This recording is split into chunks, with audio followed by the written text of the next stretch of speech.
Hey, what's up, everybody? This is Charlie. That's Coco. And I'm going to give you guys a little update on what's going on with me, really, you know.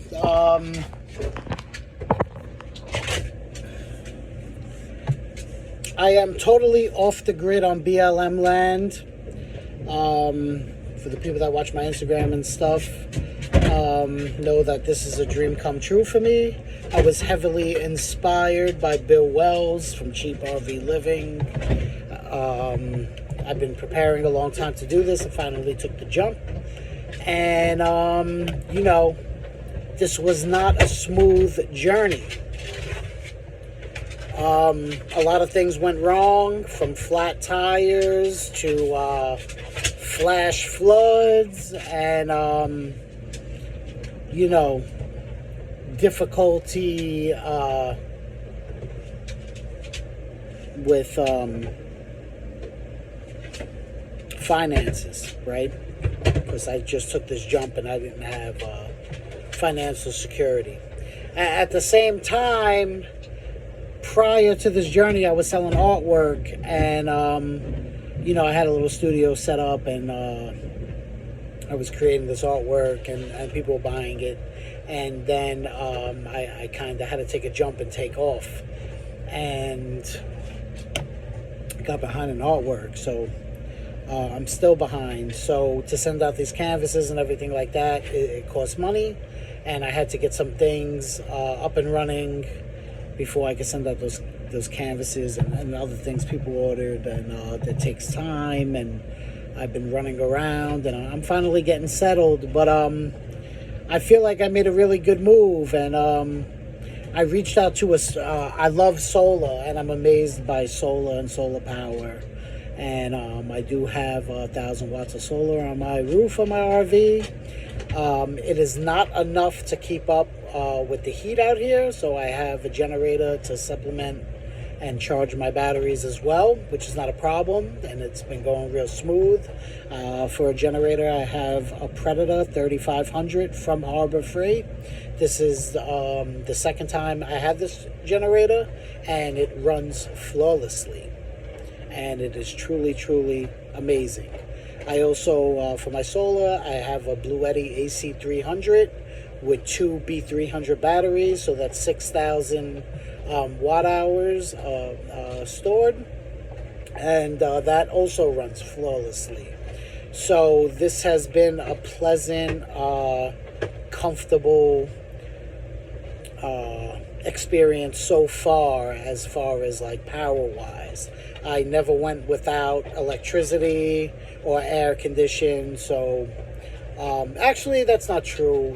Before I had the Predator, the gas generator, I did have some really hot nights when because my battery storage is not enough to run 900 watt air conditioner all night. That's also another mistake I made, is that I had an air conditioner that was 5,000 BTUs and it only used 350 watts or 400 watts. And then I got an 8,000 BTU air conditioner, thinking that it wouldn't be that many watts. And I think it's 900 watts, and that's a lot of power. I do have a normal size fridge, so my fridge uses 100 watts when it kicks on, which is probably every 20 minutes, so it kicks on and off, so it's not constantly consuming. And I also got StarLink, which is satellite internet. And since I'm in the desert and there's no trees and everything like that, it is amazing. It has been amazing. I only been using it for 3 days, but right now, what I wanted to share with you guys is that I had a business phone call, and it's to work remotely. And so I shut off, my cellular data, and tried to see how the StarLink performed. I'm using it now as I'm making this video, and flawless. I am in the middle of the Superstition Mountains. I'll give you guys a view outside of my trailer. And I don't know, it works really well. So what I wanted to share was that, I had a vision of what I wanted to do. I always did, of who I wanted to be, what I wanted to be. For the most part, I accomplished that, right? There was 3 things in life that I wanted to be. One was a famous graffiti writer. 2 was I wanted to write a book. 3 is I wanted to be in a movie, right? So I did accomplish the graffiti writer deal. Other people have, if I wanted to be a lawyer, I could have done that. But that's not what I wanted to be. I wanted to be a graffiti writer. And I became that. And I'm happy I did, for me.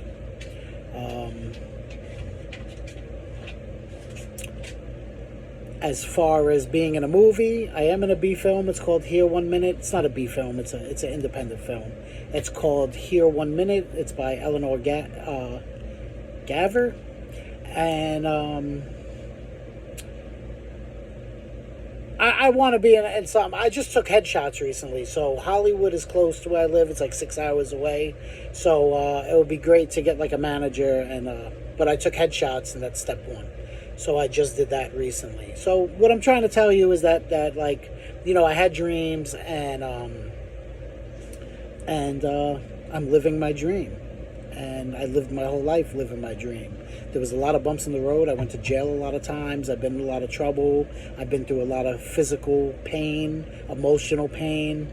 But it was all self-inflicted because there was other ways to go about it. And I just pretty much went about things the wrong way. I was misled as a kid to what was important. I'm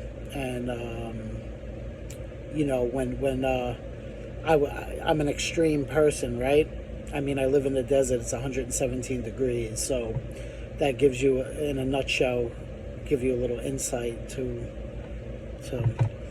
my brain.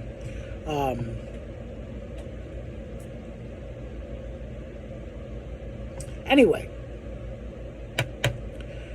so I knew somebody that was into solar, right? So I had to take a look at my life. So I'm selling artwork, and I do make a living off it. It's enough to put food in me and Coco's belly.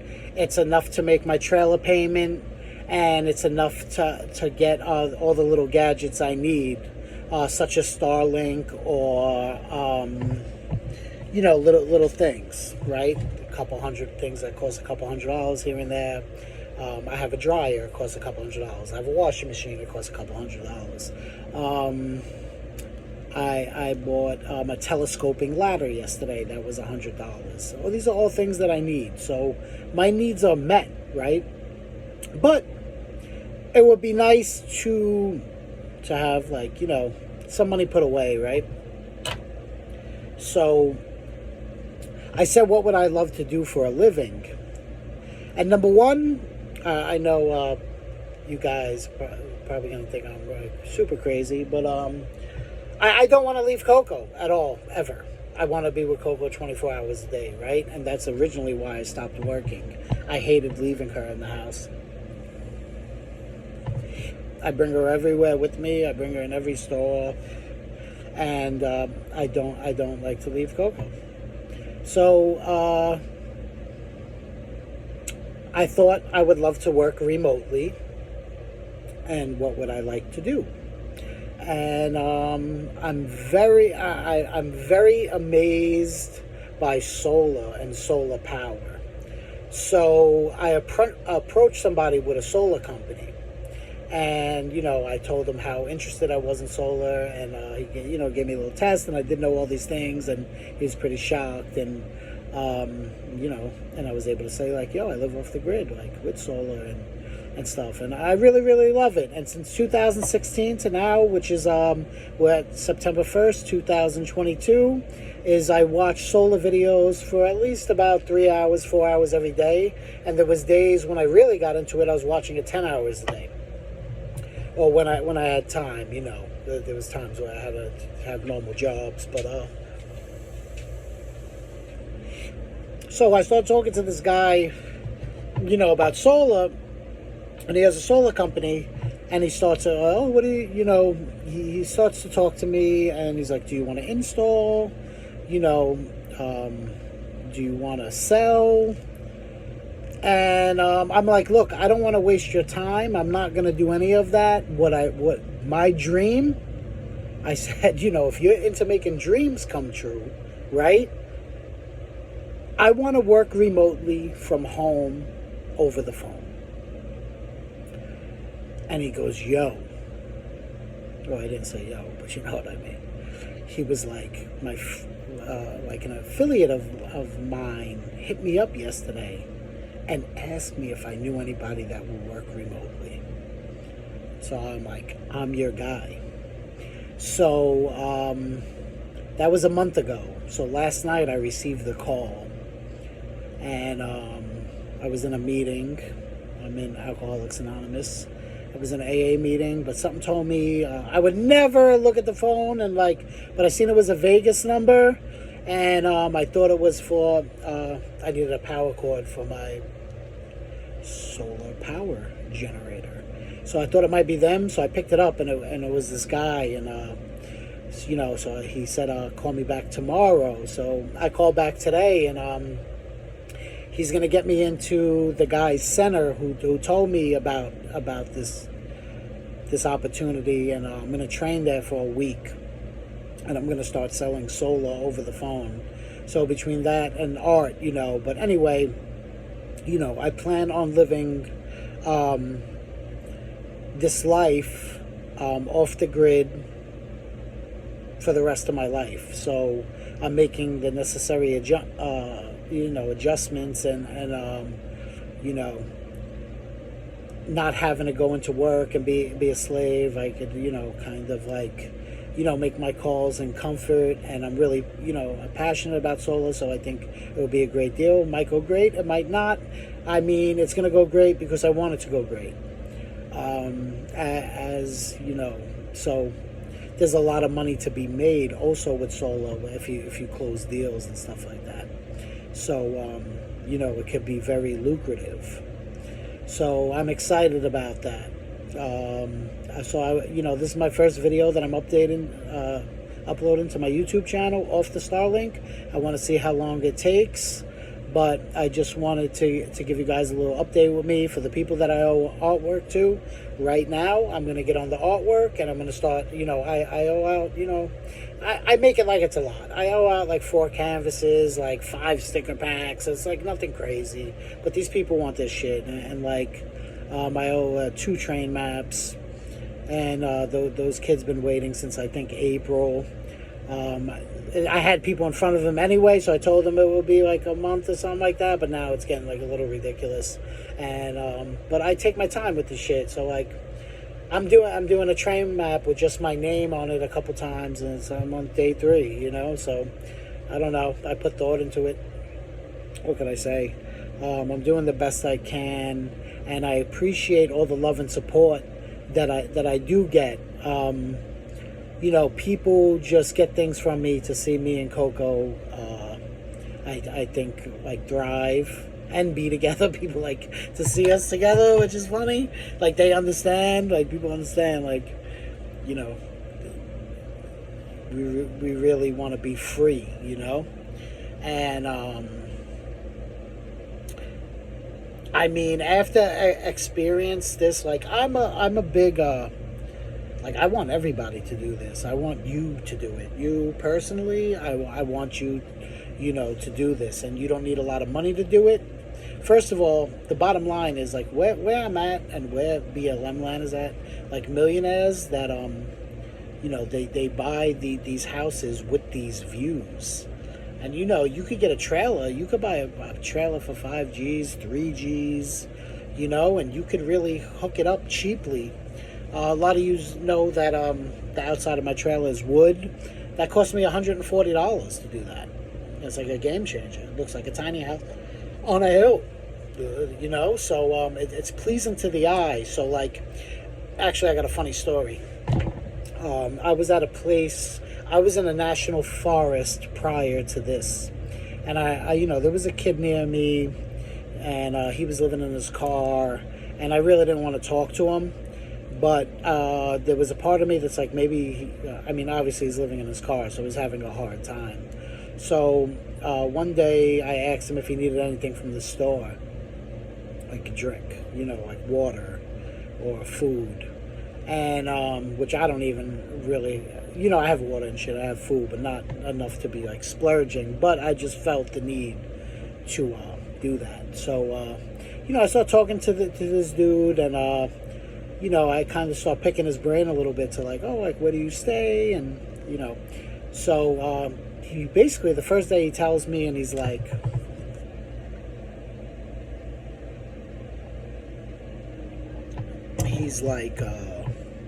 oh, I don't really know.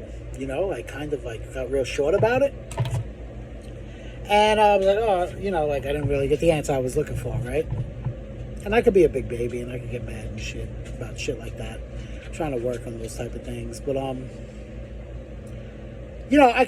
took a while and I just went back in my trailer and I said I'm going to have to figure this out, not the hard way, but it's not going to be handed to me. Like, this shit is you have to, like, bust out maps and find these locations and physically, go there. And sometimes, like, they could be, like the desert. It could be sand. You can't get your truck in, so you have to, like, scout the spots. And, like, it takes work to live this way. You got to move every 14 days. So, 14 days could be, a long time, but it's really, think about that, to pack up camp and move every 14 days. And the thing with BLM land is that you have to move 25 miles, which I've just learned. Like, if there was a BLM land, right, like public land, 10 miles from here, I can't go there.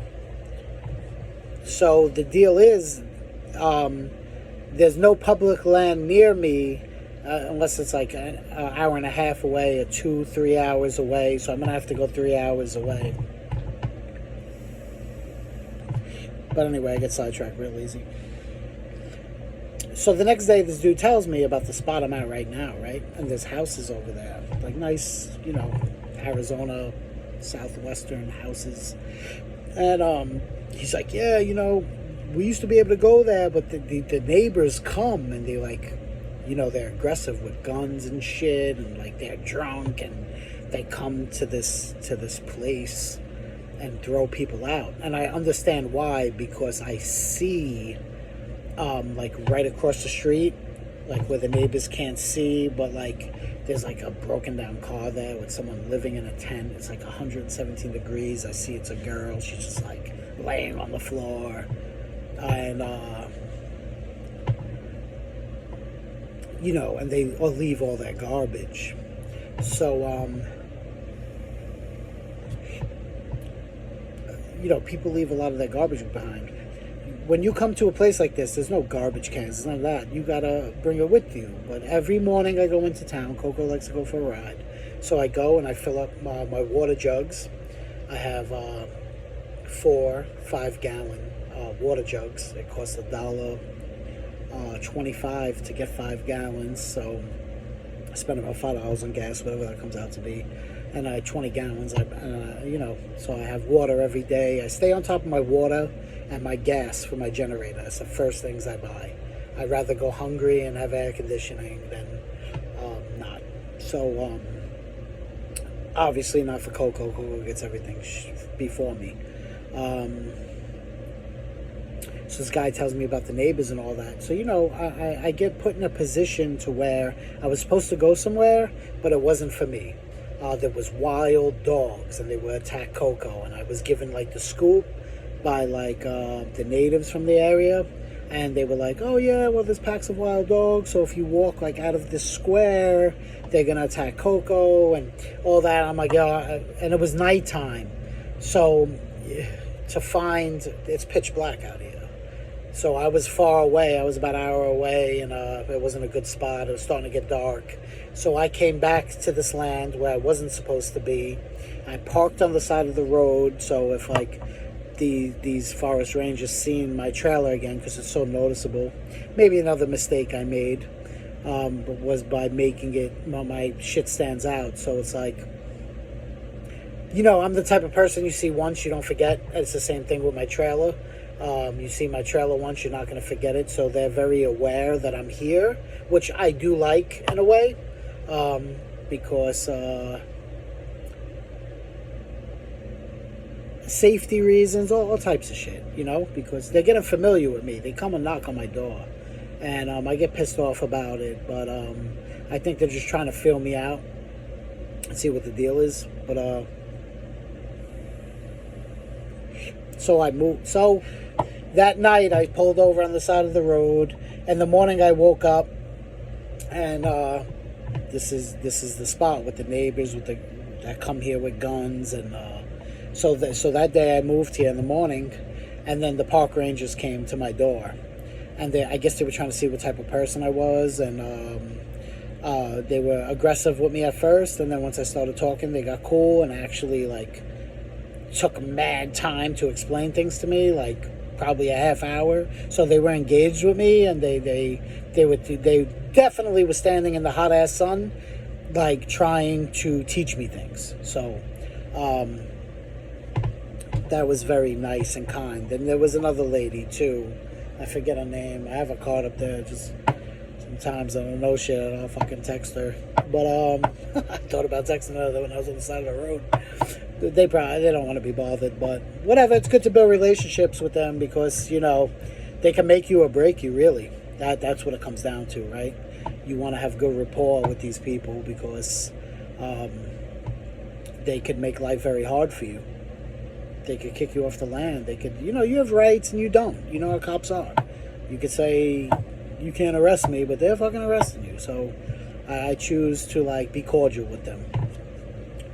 So they knocked on my door. So anyway, I'm here. I'm here alone. It's a very, very beautiful. And I landed this. The neighbors never came. Nobody ever bothered me.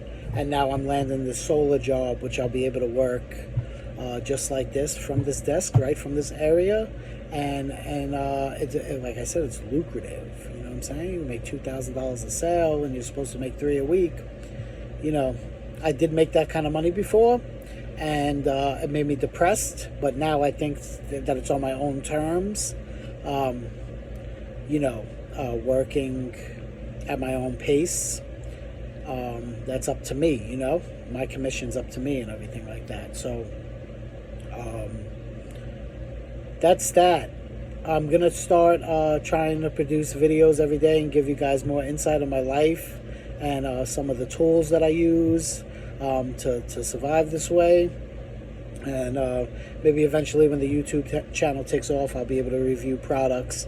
But I know you can't have washer machines in your house in certain apartments, and I'm talking to everybody, but my friends are from New York City, so there's a lot of things. We live in very small spaces, and I have an on-demand hot water heater, which you could use in your apartment if you don't really get hot water. Also, I have a washing machine that's it's not. So a normal washing machine is 240 volts, and so is the dryer. That's the special plug and special power. So people can't have that in some apartments, or they can't. But I do have a washing machine that's regular 120 power, and I do have a regular dryer. So I want to start sharing these items that I use for my friends in the inner city, and hopefully tell other people about it, so they could not have to go to the laundromat and stuff like that. So my goal is to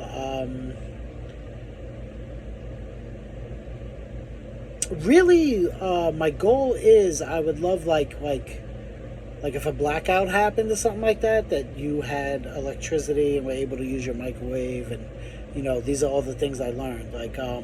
Put it like this: I'm in Arizona. It's very hot right now, right?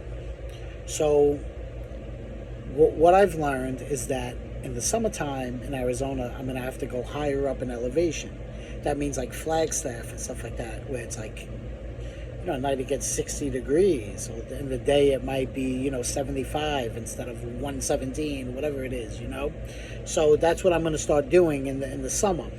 I just happened to land here this summer. I came on a whim, and you know what? It hasn't been anything. I'm unaffected by it, but I'm using a lot of power, and I'm spending money on gas for the generator. Gas is very expensive, but I think I don't even know what it is. It might be a 1.5 gallon tank, and it runs 8 hours. So like $10 a day gets me, I'm freezing cold in here, so for $10 a day. What else? Yeah, so I'm gonna, it's called you got to move with the weather. So, I'm learning very quickly. When you live like this, you learn like fast. Like, oh, what do I do in this situation? You kind of just Google it and go down the rabbit hole. But, I might see a video on my YouTube feed like how to survive in the heat, and then I click on it. And it's like, oh, well, you go to higher in elevation. Then it's like, duh. And like that's it. I'll never forget that. I know that. Now I know, like when April comes around that, I'll take a day and I'll go somewhere and start to find where to go to be comfortable. But what I'm telling you is that it's September 1st. By October 15th, the weather's going to be perfect. So I'm not going to need an air conditioner. It's going to be, beautiful. That's why people love coming here, especially around the winter time. It's perfect weather. So it's like that from I would say, like October, November to April. So I'm not going to need, and so I don't need a lot of power, because then I will get enough from solar. You run a microwave, it's only 2 minutes, really. 2 minutes, say 5 minutes tops. It uses 800 watts. That's nothing. You cook on the stove that you're not using anything but a very little propane. I have the same propane tank. I make coffee every morning and I cook. I have the same propane tank for a lot of months. So that's $20 to fill a propane tank and no less. I probably fill it up 3 times a year, 2 times a year, whatever it is. But with these LED lights, you put in a regular light bulb, you don't, when you hear people say oh, shut the lights off. Back in the day, those shits use a lot of fucking 110, watts. These shits, the new light bulbs, are 2 watts. So it's nothing to have light. It's very easy to be able to harness power from the sun for you.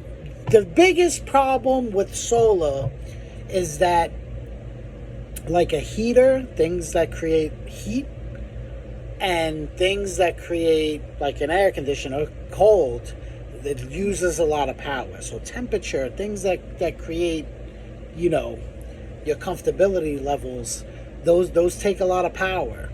So you kind of got to figure out places that will be more comfortable.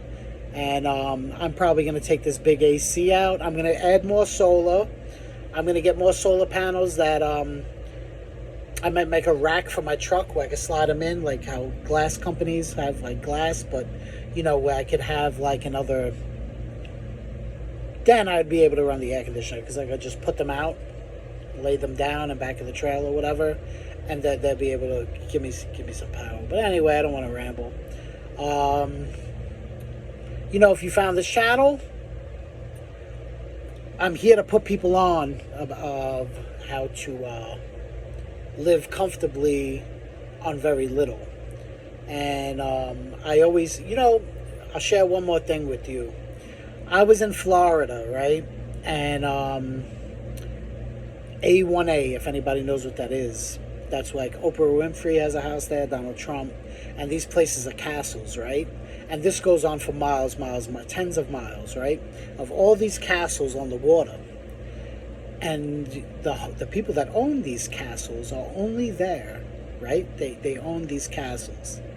They're there 2 weeks out of the year. That's how much money, right?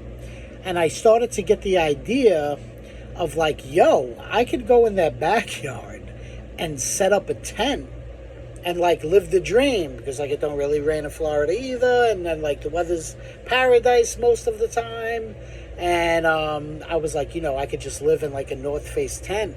And I shared this with like a group of people. I was actually in like an IOP, like drug rehab shit. And I was like, yo, man, like A1A, all that. I'm like, yo, fuck this apartment or renting a room shit. I'm about to live in a North Face tent in the back of these houses on the beach with incredible views and just beauty. And they looked at me and they were like, Charlie, that's what homeless people do. Like, you have to have bigger goals than that. And I was like... And then I found what worked for me, and an RV was it, So, I'm not for everybody. This channel's not going to be for everybody. I'm more about not being a slave, and it's not because I'm lazy. It's because waking up every day and going to a 9 to 5 makes me extremely miserable. And having some asshole boss, no one's ever cool. I never had a job that I loved to go to, right? And that's just my experience. You might. So, you might not be able to relate to what I'm saying. But for the most part,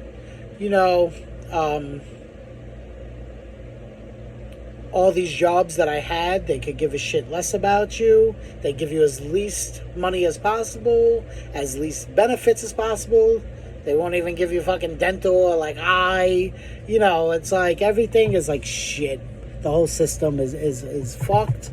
And some people, learned how to navigate it. And, as I have, and I realized it wasn't worth it. And I decided to look into alternative ways to live. And I found what works for me. I love my life now. I'm extremely happy. And I'm taking control of my life.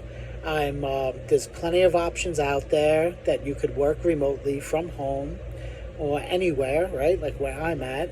And there's a way to make an income. And you know what? I'm going to be honest with you. There's food stamps, and you can get health coverage like that, at least for a short period of time, and get your shit in order. There's plenty of help out there. And, people will tell you, like, oh, you got to be a tax-paying citizen, and what, you're going to be on food stamps like a loser? Like, whatever, man. Where the fuck does the money go every day from the Verrazano Bridge and all these places that are making, it's not going towards us, man. It's going to fucking helping other countries that billions of dollars for all the shit. I don't care. You know what? I paid taxes. I did all those things. My family has whatever.